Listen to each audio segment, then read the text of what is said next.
Welcome back to Man vs. Meeple. I'm Jeremy, David, Gary, and Ryan, and we're here to talk to you guys about our top 5 most anticipated games of 2018, which is actually a top 20, right? Because we each have our 20 own. Kind of. Yeah. There may be some crossover. Each of our own top 5. I'm sure there'll be some crossover. Maybe. And there's a lot of games coming out. I'm sure at the end of this year we'll probably look back and regret, just like last year's lists, which I don't remember even all of mine, but you know some of yours. Yeah, right? we actually did a top 5 of last year. Mm-hmm. Yeah, I do remember some of them. Some of them didn't even hit. Brazil and Chronicles, Origins Chronicles 1, whatever they were calling it, never hit. So we might touch on those a little bit. Yeah. We might not. Let's actually start talking about it. What do you have for your number 5? Yeah, we can jump by. Number 5 is one I've been looking forward to that I actually have gotten to play now, and that was Sorcerer City. And I was looking forward to this one already because Scott Caputo totally surprised me last year with Whistle Stop. Super excited about Whistle Stop. Ended up loving Whistle Stop. So, of course, when I heard he was coming out with a new game, I wanted to jump in. Yeah, the next, just being the next game from Scott. Yeah, it's not like Whistle Stop. It's a tile-laying game with a kind of almost like a deck-building element where you're adding more tiles to your pool of tiles that you can build.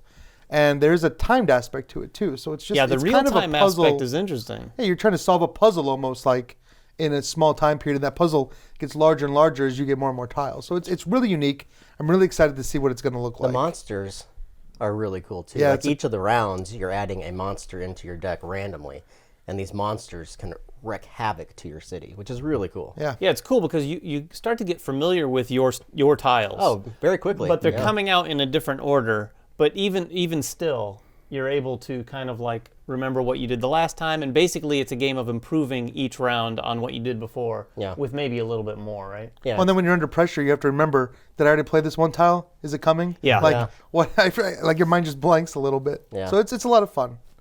You got. All right, so well, like we were saying earlier, there's a lot on this list because we got it from the BGG, and there's like 19 pages, I think. Yeah, it's huge. Something. I looked at a bunch of different lists. Yeah, just huge.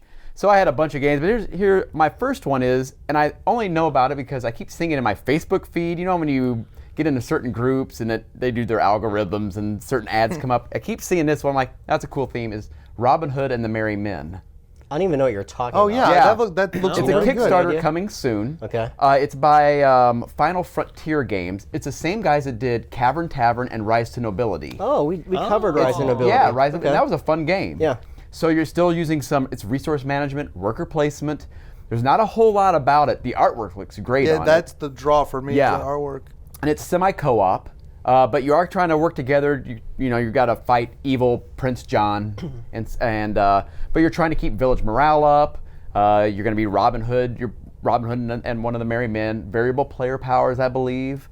So there's just not a whole lot out there, but it sounds really interesting. I love the theme. I know the Kickstarter's coming up soon, and they, pretty good 2 games prior to this, same designer. So we'll see what happens. Is it all co-op? Is it no? It's co-op? semi-co-op. Okay. So you are fighting. I know maybe it's like you're robbing from the rich to give to the poor. So I think there'll be some of that elements. Your character can also get caught, which you'll need other people to come rescue you. Interesting. Which that's an interesting little thing, however that's going to work out. So I'm really interested in You like your co-op games. I do, but it's like, what do we call it? Co-op. Co-op. I can't remember. I never can remember. Co-opetition or something like that? Yeah. Is this being Kickstarted as well? Yeah. Any pretty idea soon. when? I think at the end of January or in February, from my understand. Very cool. So my first one, or my number 5, is also a Kickstarter. This is the one that Kickstarted last year. I don't know when it's delivering, and I have to admit, I did not back it, but I'm kicking myself, and every other night I'm looking on their backer kit to potentially put in a late pledge. But this is Who Goes There from Certifiable Games. I don't even know that one. Yeah. Oh, you do. Oh, it you looks just forget good. the name. This is the one that's based on The Thing, but it's not called The Thing. Oh, yeah. I know you're talking It's about. based on the book. Okay. Yeah, it's based on the book. And the artwork, just first and foremost, the artwork You is love what that artwork pulled style. me in. The artwork is maybe the perfect example of the kind of art that I like. This is and again, I have to admit, I've never played Dead of Winter, but it gave me that kind of vibe from the explanation. You're cooperating. You're all trying to basically survive. It is really based on the book that The Thing is based on. So you're trying to survive, and you're collecting resources. You're via cards. You're building things, combining things to make new equipment. You have to share that equipment. But all the while, as you go to these different locations to do that, you're going with miniatures and basically collecting cards. Right. You might get infected. Like there's cards that could infect you. When that happens, you don't know, or no one else knows. And then the whole game turns into this whole sort of paranoid situation where you have no idea who's infected and who's not.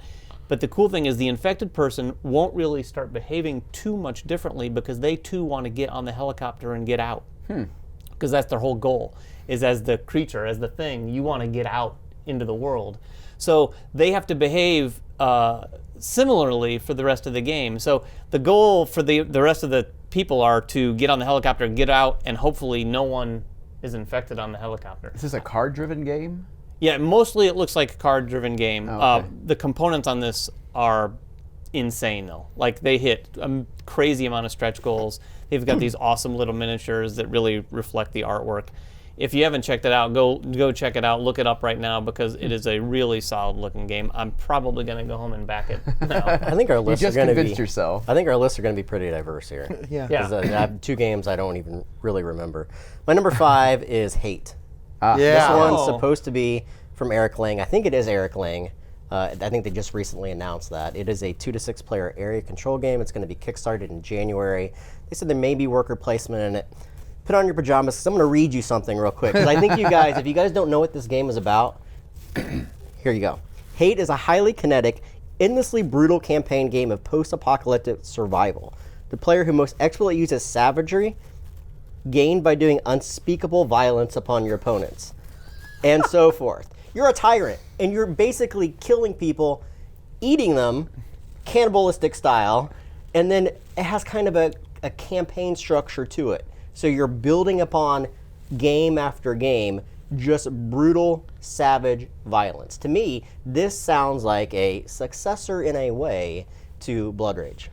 What's strange about this one, and I think this is the first time I've ever seen a competitive campaign game. Yeah. Where your tribe is going to change. You have a certain number of heroes that have to make it through the whole campaign. They can die. They can die. Yeah. You can take them back to your camp, use them to feed your people. You can tear them apart and use them to like build structures and stuff. It's based on a comic book It's a property, great, isn't yeah, it? Chronicles of Hate is Okay. what it's called. Yeah. It looks messed It up. looks brutal, and I can't wait to try this it. a Yeah, we CMON had a game? yeah, we It's had a a CMON peek game. at that, at least the box and box some cover, minis yeah. at Gen Con, right? Yeah. Yeah.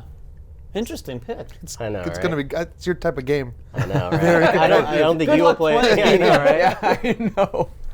All right, number All right, 4. on to number 4. So my number 4 is Edge of Darkness, which is the follow-up to Mystic Vale. As many of you know, I wasn't a huge fan of Mystic Vale. I loved the idea of the card crafting system, but I thought that Mystic Vale was just too simple. There wasn't a lot to do in it. Once you crafted the cards, the game was basically over. Edge of Darkness just expands on that. It adds worker placement, a deck building mechanic. And what's cool is it's kind of like custom heroes in that all the cards you craft go back into a shared deck and other people can draw your cards. Then they have to decide if they want to use them or not. If they use them, they have to pay you. Yeah. So there's a lot more going on, and it just sounds really unique. I love the art style. I love that it's a worker placement game. So I'm excited to see what they do with this system. You know, I wasn't a fan either of Custom Heroes or Mystic. Veil. I But wasn't either. I think that this crafting system is like one of the few untapped things in the industry. Like if they can nail this somehow and not make it so that every time you're having to remove a bunch of cards and then put them back in a sleeve and make it interesting, I think they're onto something. I don't think they've nailed it yet. So this is one I'm also looking That's forward what I'm to hoping seeing to. I'm if- hoping I don't if come it's back been to this refined and changed with so that- disappointment. Well, from what I've heard in the past, and I could be totally wrong or a little bit off here, You probably but are. I probably am. So what I'm about to say, just don't even listen. But I think this was supposed to be his original Yes, game. it was. That's what I was going to Yeah. say. But they wanted him to maybe break it down was so too people get ambitious, used yeah. to the. Yeah. It was too ambitious. Yeah. Let's break it down. Let's start with the whole card crafting. Yeah, they wanted to cut their and teeth then- on an But easier this- game to get out to market, right? Yeah, but this was going to be the game that he'd really, wanted to bring out. Yeah, Good so pick. it should Yeah, be I think exciting. I hope it's really good. I hope it's Yeah. as good as I think it is. Yeah. Okay, so my number 4 is Vital Lacerda game. Oh, can I guess? No. Yeah, you can. Is it Escape It Plan? is Escape Yeah. Plan. okay, this is the guy that does Venus and Gallerist and Lisboa, these huge games, and now he's come up with this game that basically is going to take 60 minutes to play. And I guess he did this because he loves bank heist movies. So what you are a group of thieves that pulled off an amazing bank heist. You're living it up, but then the cops have a break in the case. So you have to get out of the city. And when you do that, so you got to plan out your own route. There's tile laying, and as you're getting out of the city, you're trying to plan the route to get out of the city, but around the places where you've hidden your money or invested your money to pull it out on your way out. Interesting. And you can also do things to slow down the other players. Right. That's what I've heard is there's a lot of like, not just trying to get out yourself, but trying to sort of make it difficult for everyone else. Which is I'm gonna interesting like that. because Yeah, which is I'm interesting totally because like that. there's no direct conflict in it. So how he does this is going to be interesting. Interesting. It specifically said that there's no direct conflict, but you can slow other players down because the cops are on your tail. You leave obstacles behind you, change your routes. You got to put on, there's disguises. You can even bribe the cops. That sounds like a really strange game for him. Yeah. Totally out The of box art, by the way, if you haven't seen it, is amazing. It looks great. I I'm don't think super I've seen this excited one about either. this. Oh, Yeah, this almost Escape made it onto plan. my list. That looked really good. So my number 4, I'll get right to it. This is the next one in the Century line. Century Yep. Eastern Wonders. This is from Plan B. Quite honestly, Plan B has done so well so far that I had to put this on my list for that very reason alone. Like, I liked Century Spice Road a lot. Not the greatest game for me. I wouldn't put it at the top of my list, but I really liked it. I love Azul, as you guys know. This one, I was really curious to see how this was going to be different. Like, we heard that Century was going to have this like trilogy of games, and I didn't know if it was just going to basically be the same game reskinned over time when they originally announced this, 2 years ago before it was Plan B. Yeah. And the pictures that are out now for this one clearly make this look like a totally different kind of different game. game. It looks like it has. I was trying to like look at the pictures and read whatever I could on it to figure out what's going on. It looks like there's probably some pick up and deliver. I get the sense with these Century games is they're going to have like a few different types of classic mechanics involved, but surrounding the same sort of thing. This has to do with spices again, but it's on these islands and there's like these more exotic spices involved. The thing I'm most interested in is trying to find out, or when they reveal how these games are going to integrate with one another, because they say very specifically that you can integrate these two and play them together. And I get the sense that that's more than just play one and then play the other. Right. Like, Well, I know you can there's bring- got to be some connection. You can bring the deck of cards from Century Spice Road into the new one. Really? Yeah, you can use that deck. They function differently. I was going to say, because the pictures I've seen show no cards whatsoever. No, but I know that there's going to be like a combo mode where that deck is going to do something to Interesting. change up the gameplay of That the deck is next pretty one. specific in the original Yeah. game. Is it still an abstract game, or is it? It looks... Well, this is more of like a worker placement, That's what it looks area like, control, Well, pick you're up and deliver moving kind of thing, ships. right? Honestly, if at first glance it looks like the little cousin of Yamatai. Like, that's what it looks like. There's all these little islands, and you're moving boats around, and each player board, you have all these things that you're going to be taking off of your player board and putting them onto islands. And I think the islands, from what it looks like, have some of the abilities that you'd find on the cards from Century Spice Road. But it looks like the islands only have space for so many players. So, like, if you and I are on this island, we can do that, but maybe other players can't. I am completely talking out of my rear end right now, that's fine. so I'm I think making we up the all game. are. But I'm really looking forward to checking that out for sure. Brazil last year was number 3. It's moved down to number 4 because they didn't deliver on time. But I think this one's being kickstarted. I think that's still their plan. It's a What's Your Game game. Yeah. By Nuno and Paulo. They did Nippon and Madeira and Panamax. Some Railroad Revolution. Yeah, really good games. It's a worker placement game. It's about gold mining in 18th century Brazil. I mean, that's like super dry and it sounds pretty boring, but it's played with cards, and you're trying to use these cards in a specific combination to develop regions. It looks very Euro, and I like these I bet. designers anyway. That's really all I know. I mean, it's been kind of an enigma for a year. I think it's gone through some development changes over the past year, so I'm still that looking was- forward to it. The designers are what's drawing me towards Right. that. That was slightly more information than you had last year, I think. Yeah, right. we did have a whole another box couple art. lines. Maybe next year I'll have even more. Might even have the game. Yeah. All right. Well, speaking of games that we have very little information about, this is one that there's practically nothing. There's not even a hint of how this is going to work. I think you have Is my this game. is this one of your games? This is something I am so excited about, though. This Of course you would be. It's Betrayal Legacy, which Not my game. not your game, Not I know my what game. this is. which they've just announced a legacy version of Betrayal at the House on the Hill, which I love that game. My gaming group just loves it. There's very few games that you can play with 6 players anyway. This was 5 or 6, but it's fun, to play through and have like the trader mechanic and do these haunts where suddenly somebody turns on you. Just the idea that they're taking that and turning it into a legacy game. It's Rob Davio too. Yeah, it's doing Rob it. Davio doing this. really? Yeah. So, like, if anybody can turn this into a legacy game, I have full faith in Rob Yeah. after what he's delivered. But, man, I scratching my head trying to even conceive of how this is going to work as a legacy game.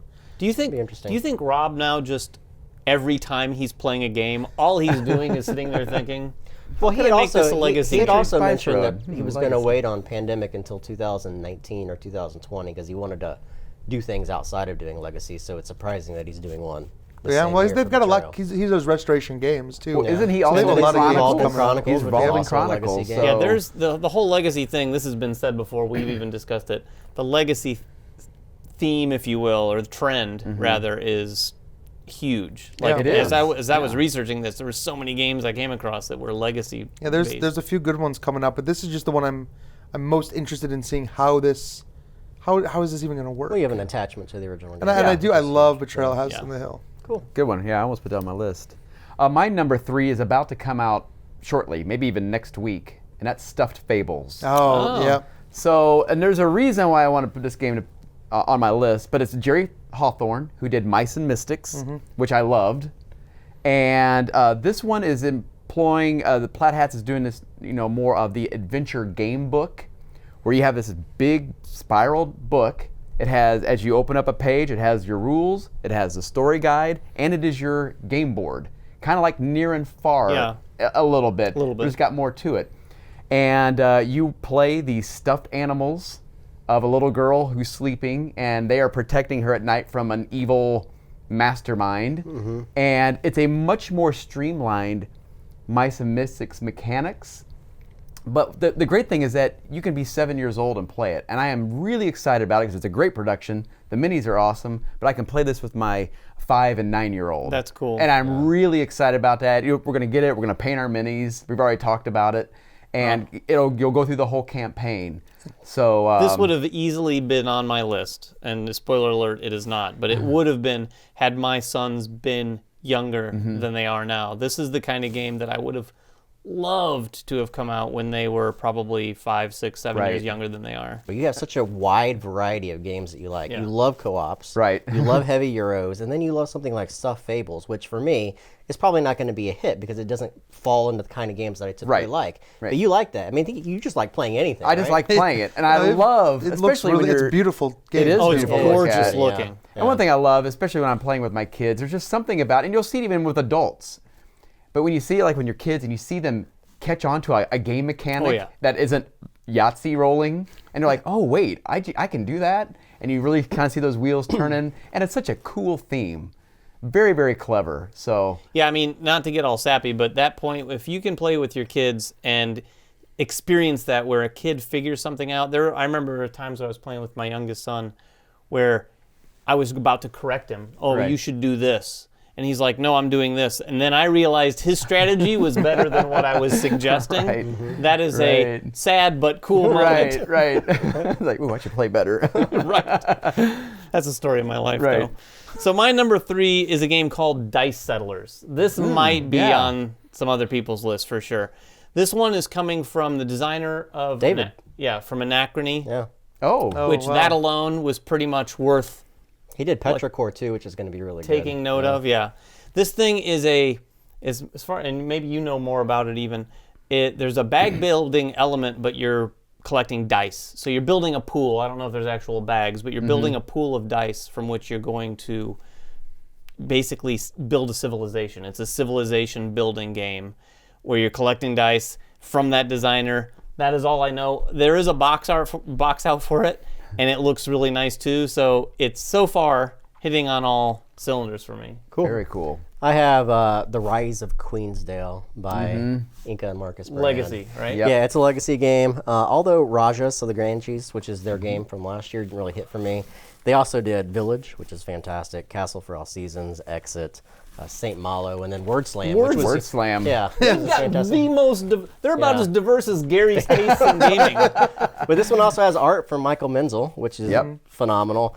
All I know, and there is absolutely no information about this game. It is a worker placement game. It has dice management, and it's legacy. That's it. It's got a box with these cool hands with Yeah, the that's, city I mean, that's pouring all out. there is. If you go to the BGG website, there's literally nothing. You know, on that was there about almost it. on my list. So we almost had it. I mean, they basically can do no wrong for me. They're smart designers. They're very They know smart. how to create good content. So looking forward to that one for sure. Yeah. All right, number 2, huh? All right, my number 2 is Architects of the West, which is the Again, a game I've never heard of. it's the follow-up to Raiders of the North Sea. It's the next game okay. from that I designer. remember. All right. It uses a lot of mechanics from Raiders of the North Sea, but it's not the same game at all. So standalone. It is a Yeah. completely standalone game. It's it kind of fast forwards things into the future, and you're settling a civilization now. And so it uses the same worker placement mechanic as Raiders of the North Sea, but it adds card drafting, set collection. There's more of a resource management aspect to it, basically because you're trying to build up a city now. You're not necessarily raiding villages. But what's cool is if you've played Raiders of the North Sea, like the iconography is basically the same. So you can jump into Architects of the West and you already can recognize the symbols on the board and things like that. I mean, I loved Raiders. So After Raiders, this is kind of like, ooh, I want to try Raiders this is as well. fantastic. yeah, it was so good. I'm super excited to see how good this one is. I've heard some things about Raiders where you really need to play with the expansions. I've only played it with the expansions, and I loved it with the expansions. And I'm sure they'll do the same thing with this, where they have a couple that come out. But yeah, I think there's a ton of potential here. Cool. I love the way those games look too. Yeah. The artwork's fantastic. My number 2 is a crossover from one of his, Uh-oh. Edge of Darkness. So Is Number that our first 2. crossover? yeah, I think it surprising. is. That's Yeah, surprising. like we said before, I'm just really excited about it. One other thing about the card crafting thing that I found was, Mystic Veil, there's just the one side. And Edge of Darkness, there's actually 2 sides. And as you add to your good side, there's a bad side is the back of the cards, and that gets strengthened because there is some sort of a threat challenge system that it's again kind of a co-opetition type game from what I understand. You're trying to help each other defeat this big evil, but you're also trying to become the leader of this town. So it's going to be really interesting how this game plays. that's awesome. It's basically a medium weight Euro at the end of the day. Cool. So Yeah, I'm looking forward to seeing how that ends up looking. Yeah. I always like the cards concept, like Jeremy said earlier in Mystic Veil, but if they can figure this out, and I'm not sure they can, but if the cards actually look really cool, kind of like they do in Custom Heroes, but they're also got a really meaty game behind them, that's sounds like what this will. That's what they're shooting for. Yeah. I think for exactly. sure. All right, my number 2, and I don't know if I'm pronouncing this correctly, is Reykholt. Oh, yeah. This is the next one from Uwe. Although it's not Clemens Franz art, if you've seen the box, it Yeah. looks very different. Yeah, it's really different. Yeah, it's beautiful, but it's just weird to see an Uwe game without that. It was like art. almost photorealistic. It is. Yeah, very yeah, much it's so. really cool. There's not much information about this game either, but it's Uwe, and from what I've heard, it plays quickly, so that's unique for him. But it's not one of his. It's strict worker placement, so it's not like a. And I think I read somewhere someone confirmed that it doesn't have any of that sort of Tetris-y puzzle element. It's a straight-up Uwe worker placement game. It's set in Iceland, where you're using like geothermal energy to grow tomatoes, carrots, and lettuce and things like that. Which, when I read this, I got the sense that this is an actual thing that happens in Iceland. And so you're trying to do this during a tourist season so that you can take advantage of the tourist season. It's such a bizarre It is concept. bizarre. He picked You are some hooked. random stuff. But yeah, like his last game is Nusfjord, I love and now that it's game. Right. now it's Reykholt. So Yeah. maybe we're just getting moving Get a all new- around get a new se- Scandinavia. Get a new series here. single name, weird, Next hard will to be something pronounce from Finland. names. My 1 and 2 are just like the best things that could ever happen to I me bet I in know the what world. number 1 is, You though. have to know what number 1 and number 2 are for me. I definitely know what number 1 is. These also mirror my number 1 and 2 games of Yeah. all time. Number 2 is Teotihuacan, and I practice that word. It's called City of the Gods. It's from the same designer as Tzolk'in, which is my number 2 game of all time. I can't even express to you how excited I am for whatever this designer does. So in this one, it is a kind of a worker placement. You're going to be commanding a workforce of dice, and you're going to be using those dice to go to modular boards. These boards, when you place these dice, you have to make one of 2 choices on what you're doing on this tile. Either you're taking an action or you're getting an upgrade for your dice, and you're using this round after round over 3 different eras, trying to get the most victory points. It looks utterly fantastic. It's very much still in the early conceptual. There's no done, finished artwork yet, but super excited. Tzolk'in's fantastic, and I think this is the first real game, big game from this designer since. It'll be interesting if Really? he brings another mechanic, because you had the wheels in Tzolk'in. Does he bring something cool like that? We don't know. We don't know. I mean, everything that I've seen is prototype at this point. Right. So Cool. Yeah, and speaking of which, I think most of our games have actually had box art at least, right? Yeah. At least, Yeah. Yeah, there's not many pictures of that one though. There's just the well, box, there's one. right? There's a box cover and then one prototype picture. Oh, one prototype picture. Yeah. What's your number one, Ryan? Number 1 might not be a surprise to anyone that really knows me, but it's Victorian Masterminds. Yep. 2 of my favorite designers, Eric Lang and Antoine Baza, who did Seven Wonders and Seven Wonders Duel, which I love. And this game could not be any more for me. With those, it takes place in the 1900s. It's got a steampunk aesthetic. Yeah, the theme for sure. You know, the premise is like Sherlock Holmes has gone missing, and so you're all these villainous masterminds who decide this is the moment to make your move. Since Sherlock Holmes is gone, you can come in, and it's got a ton of cool mechanics. It's a worker placement game with like unique workers. Each worker can do something different at each space that it can be at. And you know, again, there's not a lot of information out here other than that it's coming this year. Box art looks fantastic. The fact that he plays villains is pretty cool. Yeah. So you're not building a city or doing anything. You're actually trying to destroy the city. Yeah, you're like building contraptions. Yeah, you're I building think. contraptions that will then go out Oh, like steampunk type. yeah, Yeah. steampunk, Yeah. crazy, you know, League of Extraordinary Gentlemen type Yeah. that inventions. sounds cool. That'll go out and like destroy the city. Well, the pedigree alone Oh, Oh, is yeah. pretty Who's solid. publishing this one? Simon. Simon. Are they? So Yep. they weren't. Yeah, so I this didn't was think they were. this was a Space Cowboys game. Yeah. Yeah. And then it kind of just like drifted out of the spotlight. And then they just recently announced, not in the last month or two, that Simon did that they're power going of to Eric publish. Lang. Yes. Yeah, Is well, this I a mean, this mini is game Maybe or- that Eric Lang is their no, this is a worker. creative It's just a director. worker placement. Now the workers might end up being minis, but everybody gets, I think, like 5 unique workers, and there's like a pilot, a spy. You have your number 2 guy, and like wherever they go, they do kind of different things. But what's really cool about it, you don't go to a space and get the action. It waits. Each space has a certain number of people that have to be there Right. before the action triggers. Yeah. So Very it's interesting. kind of cool. Yeah, I'm looking forward to that. All right, my number 1, another crossover, Rise of Queensdale. I found a little bit more info, actually. Okay. Just a little bit. Ravensburger, I know, is bringing it out. But it is a competitive game. It is not a cooperative game. And it will last up to at least 25 sessions, or about an hour boy. piece. But it could be, they think it might be Pandemic Legacy, which is a max of 24, but you could, if you're really good and lucky, you could do it in 12. Right.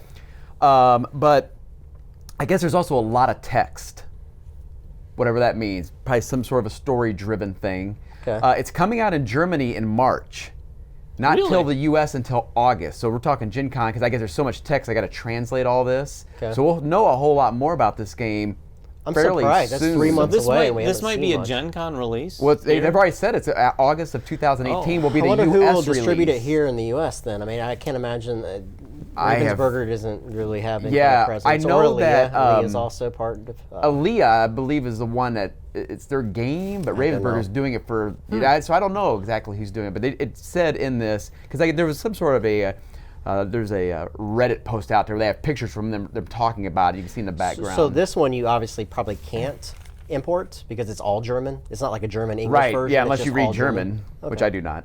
All right. I guess we'll be waiting That for much August. anyway. Yeah, 9. That's why you need a Google VR translator. There you There go. you go. That'd be awesome. All right, so my number 1 is also designed by Antoine Bauza and Eric Lang. It's And it's Victorian. it's also about Sherlock Holmes Oh, dying. wow, interesting. Amazing. It's Victorian Masterminds as well. This game looks really, really cool. Yeah. And I'll expand on what Ryan said a little bit. I was hoping he wasn't going to say everything. Sorry. But just to expand on it a little bit, the workers that you have are agents. And when you go out to these spaces, the spaces have an action that you're going to take, but so do your agents. So the agent's going to, once a space is filled with the required number of agents, then they will activate. So each agent will do their power, and then every player will be able to enact the power of the location that you're at. But and that's all I know, but my guess is, from a mechanic standpoint, that might mean, because your agents aren't revealed until you flip them over. So you don't know what agents are there. So my guess is that we could go there, I flip over my agent, and it's first in, first out. So first agent gets flipped over. Maybe my power is to boot one of you or to do something like that. So there's some risk reward there in terms of how you're placing your agents and guessing what agent are you placing there, because that will suck if I go there too with this guy. Is there some kind of area control aspect to it too, or? I Or does it don't not know. say? They haven't said that there is. They There's said not a ton to go seems on. like it's pretty much It's not. Oh, just like a worker placement is like the Okay. main mechanic. Yeah, because I think, my guess, it sounds like you're building contraptions that are things that are in front of you. okay. That makes Fulfilling sense. sort of these contracty Sure. type things. Which- Yeah, and it looks awesome. I love that theme. The art looks really cool. A lot of games in the past that have had that theme done in a comical way haven't appealed to me because the games haven't ended up being great. But with these two guys behind it, I have really high expectations for it. That's my number one also. The best game of 2018 will be Black Angel. Yep, I knew Well, it. I mean, how can you not? This Trois is my favorite game of all time. I've said that since the moment I played that years ago. It's remained my favorite game. This is from the exact three same designers as that. They say it has a streamlined drafting mechanic. I don't know what that means because I don't think you can perfect what Trois has already done. Like, it's the best dice drafting mechanic that's ever been created. So whatever that means, okay, we'll see. Not to put too much hyperbole on it. But it's space themed. It is competitive. However, they say there are scenarios now with a bit of campaign or legacy structure to it. Although nothing is destructible, so the more you play the game, maybe you'll have some benefits from one game to the next, depending upon. It's called Black Black Angel. Angel. It's called Trois Black in Angel. space. Yeah. Yeah, is this the one that they said that That's what it does? Yeah, Trois in space. It does share a lot of mechanics with really? It's Trois, almost right? like Terra Mystica like and Gaia it's Project. like a almost. follow-up. Yeah. That's interesting. That's an interesting. Yeah, I guess everybody's going comparison. space. Yeah. Newsfjord in So, space. Anyway, super excited about this. I mean, like I said, Trois is such a fantastic That's pretty It does look amazing. cool. Your Number- 1 and 2 favorite games of all time, which have been for a long Yeah. time. Like, have games coming out from those same designers, and basically year. successors to those games Yes. in a way. Yeah. Wow, that's a pretty big year. Might be the biggest year for you. So does Yeah, any- right. Before we wrap up, does anyone have any sort of like other mentions? Yeah. Because there's a few that I wanted to put on my list. I'll start. That I couldn't because like sometimes Jeremy and I find out about some stuff and we can't like let the cat out of the bag. But I can tell you there's and I think I got his name right, J. Alex Kevern, the Yeah. guy who did World's Fair. What else did he do? Did he do Sentient? Yes, he did Sentient. He has a new game coming out this year that I've had some exposure to, and that I'm really looking forward to. And so it'll be announced sometime in That's the all next you few can months. say. That's all I can say. What a That tease. he's got a No game doubt, coming, right? That was- but it would have definitely been on my 5 most anticipated for sure. So Very keep your cool. eyes open for that. We have some great meaty games. The one that I really wanted to put on my list that Gary and I think would both love to play, but maybe not own, is the new Batman game that's coming out. Oh yeah.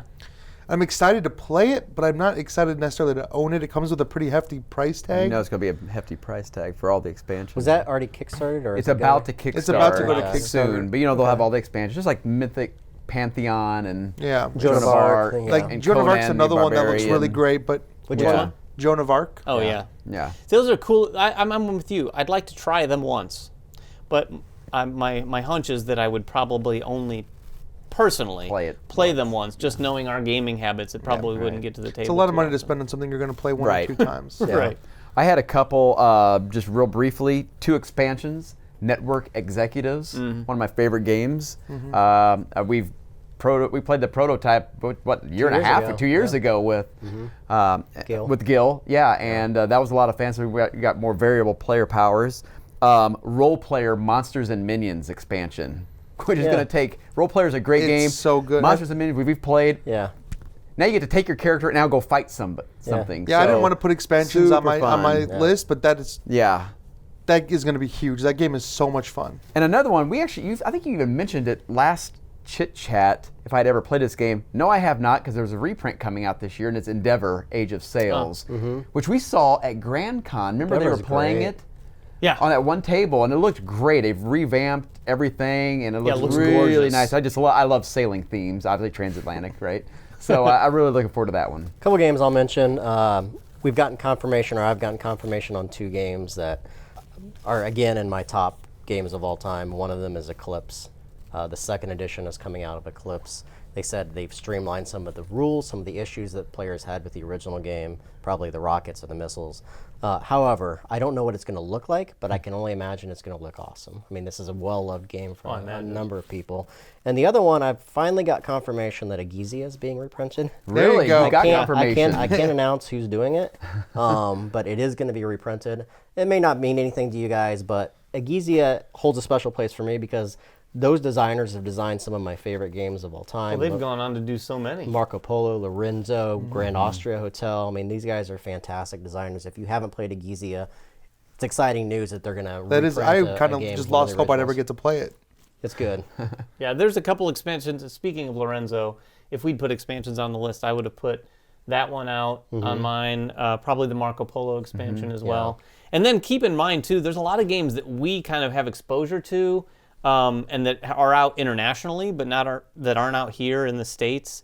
So, like Altiplano is still coming out here, which will be a big release for Renegade in, like, April, I think, is when they're bringing that. Santa Maria is being Santa brought over. Maria is actually just hitting now too. Is it? Like Right. some copies are hitting some stores here. So there are a lot of games that we've seen that probably aren't on our list, but you still go to your store and check them out for sure. And there'll probably be a number of surprises this year, too, Oh, that we don't yeah. know about. Hopefully, Pfister will come out with a new game. Oh, I would Again, love one of that. our favorite designers, so. I would love a Great Western Trail expansion. Ooh, that'd be nice. That would be interesting. I would like to see that game get a little more of a boost. Yeah, a little more tiles Yep. and things like that. Guys, thanks for watching. If you guys have any questions, or if you want to just list your top 5 most Yeah. anticipated games Yeah, of we wanna hear. 2018, make comments below. We want to hear what we possibly missed, or if you like some of the games that we chose. Subscribe to us, follow us on Twitter, like us on Facebook, and everything else that we do, and we'll catch you guys next time. Bye-bye.